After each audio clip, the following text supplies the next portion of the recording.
अस्सलामुअलैकुम and welcome to decent stitching.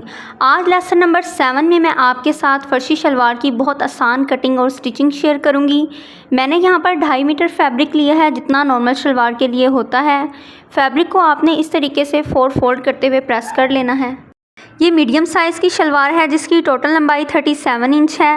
37 में से 6 इंच बेल्ट के लिए माइनस करते हुए आपने 31 इंच पे निशान लगाना है और 1 इंच मार्जिन का प्लस करना है। ऊपर और नीचे का हमने हाफ इंच मार्जिन प्लस किया है। सेम दूसरी साइड से भी इस तरीके से निशान लगाकर इंच टेप की मदद से स्ट्रेट लाइन ड्रॉ कर लेनी है। यहाँ से अब हम इसकी कटिंग कर लेंगे। प्रिंटेड फैब्रिक पे आपने ये मेन पॉइंट याद रखना है कि फ्लावर्स का रुख एक ही तरफ होना चाहिए। नीचे की कटिंग कंप्लीट करने के बाद हमने एक साइड पलटकर फ्लावर्स का रुख ऊपर की तरफ कर दिया है।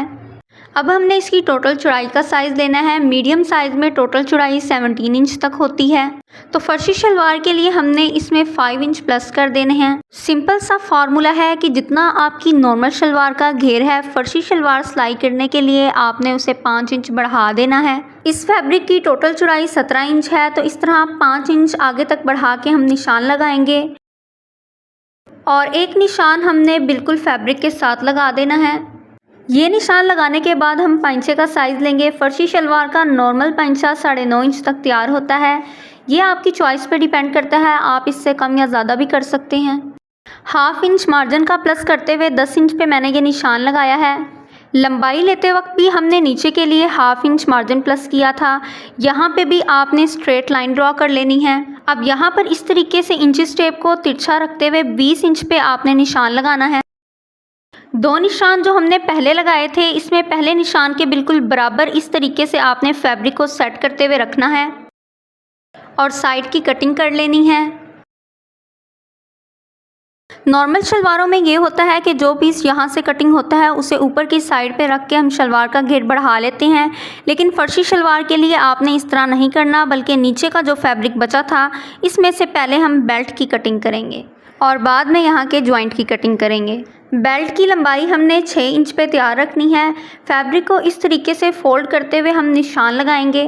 6 इंच पे तैयार 2 इंच नेफे के लिए और हाफ इंच बेल्ट को शलवार के साथ अटैच करने के लिए मार्जिन प्लस करेंगे। टोटल 9 इंच हम बेल्ट की लंबाई के लिए लेंगे और बेल्ट की चौड़ाई के लिए 23.5 इंच लेंगे और 1 इंच मार्जिन के लिए प्लस करते हुए 24.5 इंच पे हम निशान लगाते हुए इसकी कटिंग कर लेंगे।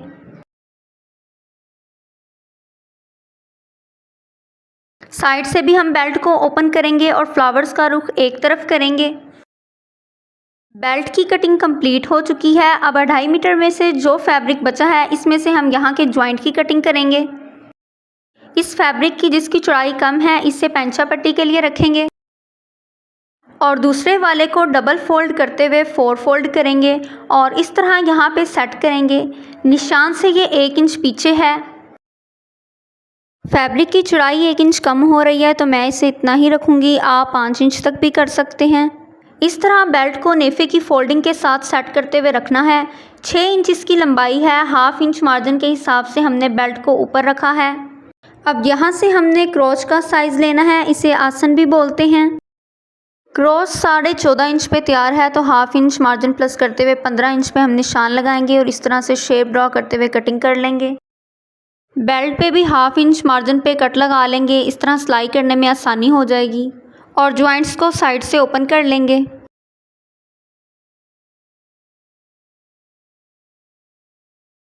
क्रॉच वाली साइड से हम इन्हें स्टिच करेंगे।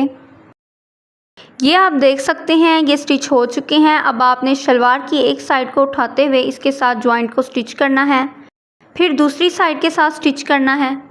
अब आपने दूसरे जॉइंट को भी सेम इसी तरीके से सेट करते हुए स्टिच कर लेना है। ये स्टिच हो चुका है। अब हम पैंचा पट्टी रेडी करेंगे। इसके लिए हमने बुकरम लेना है। बुकरम पट्टी की चौड़ाई 3.5 इंच और लंबाई हम पैंचे से 1 इंच बढ़ा के रखते हैं। इस तरीके से आप देख सकते हैं सेट करते हुए इसकी कटिंग कर लेंगे। अब जो फैब्रिक हमने पंचा पट्टी के लिए रखा था उसकी चौड़ाई भी 3.5 इंच है, लेकिन फैब्रिक पट्टी हमें चौड़ाई में 1/2 इंच ज़्यादा चाहिए होती है, तो बुकरम की चौड़ाई थोड़ी सी कम कर लेंगे। ये भी आपकी चॉइस पे डिपेंड करता है। कुछ 5.5 इंच तक पहनना पसंद करते हैं और कुछ 3.5 इंच से भी कम, लेकिन फैब्रिक को भी देखना होता है। अगर फैब्रिक ज़्यादा है तो आप 5.5 इंच तक भी रख सकते हैं। पंचा पट्टी को शलवार पे पेस्ट करने के बाद आपने फैब्रिक पट्टी लेनी है। इसकी लंबाई थोड़ी एक्स्ट्रा ही लेनी है। इस तरह सेट करते हुए हम इसकी बिल्कुल बराबर कटिंग कर लेंगे।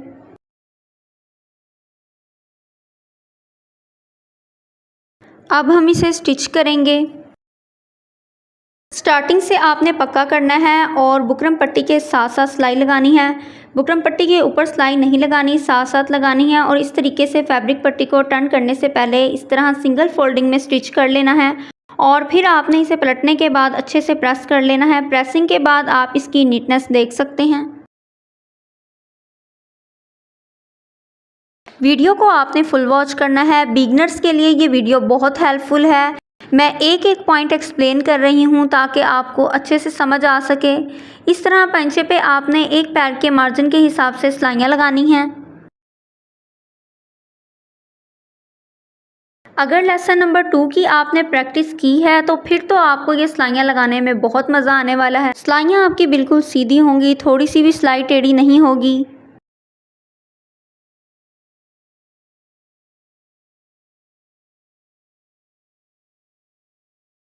सिलाइयाँ कंप्लीट करने के बाद एक्स्ट्रा धागों की आपने कटिंग कर लेनी है और 9.5 इंच पे पंचा तैयार रखते हुए सिलाई लगानी है। स्टार्टिंग में पक्का करना है और सिलाई को कंप्लीट कर लेना है।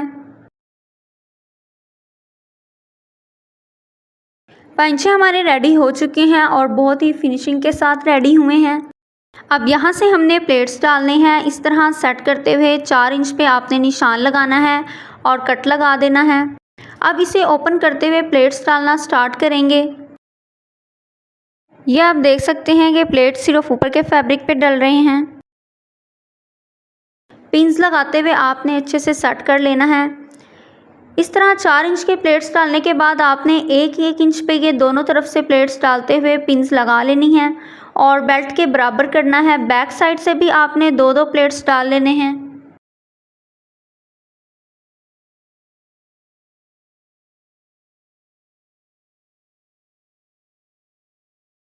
ये आप देख सकते हैं कि बेल्ट के बिल्कुल बराबर हो गया है। इस तरह सेट करते हुए आप स्टिच करेंगे तो बहुत आसानी से स्टिच हो जाएगा।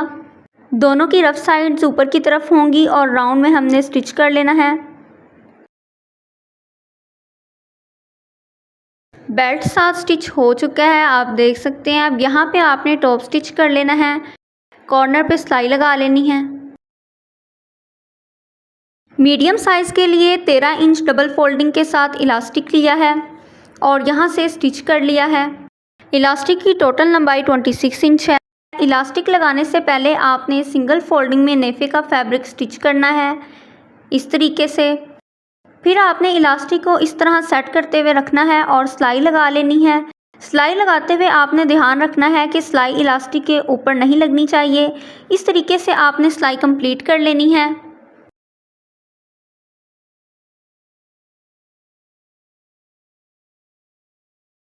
अब इलास्टिक को खींचते हुए अच्छे से सेट करना है और सेंटर में सिलाई लगानी है। सेंटर में सिलाई लगाते हुए आपने इलास्टिक को आगे पीछे से नॉर्मल सा खींचना है। इस तरह इलास्टिक बहुत अच्छे से स्टिच हो जाएगा और कहीं पे भी कपड़ा इकट्ठा नहीं होगा। सेंटर की सिलाई भी आपने कंप्लीट कर लेनी है। यह आप देख सकते हैं कितने अच्छे से इलास्टिक स्टिच हुआ है। फर्शी शलवार की मुकम्मल स्टिचिंग हो चुकी है। इसकी फ़ाइनल लुक आप देख सकते हैं। उम्मीद करती हूँ कि आज के लेक्चर की आपको अच्छे से समझ आई होगी। फर्शी शलवार की कंप्लीट कटिंग और स्टिचिंग आप सीख चुके होंगे। वीडियो अच्छी लगे तो वीडियो को लाइक कर दें, चैनल को सब्सक्राइब कर दें और कमेंट में अपनी राय ज़रूर दें कि आपको मेरा समझाने का तरीका कैसा लगा। अपना ख्याल रखें। मिलते हैं नेक्स्ट लेक्चर में। अल्लाह हाफिज़।